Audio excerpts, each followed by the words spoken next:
Buddy! Kumusta po? Narito po ulit ang update natin para sa lagay ng ating panahon ngayong tanghali po ng May 29, 2024 na kung saan sa ngayon ang bagyong si Aghon ay nasa ating power line boundary na po at papalabas na po yan anytime.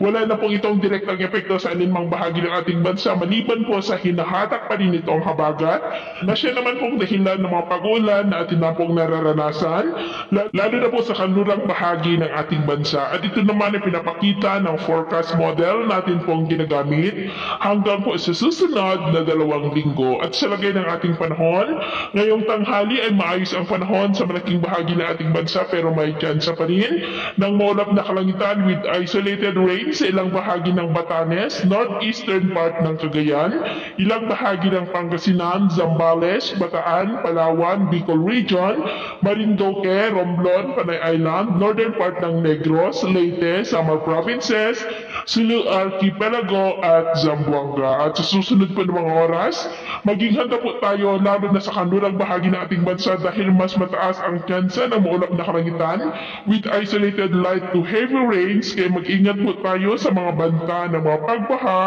at pagguho ng lupa.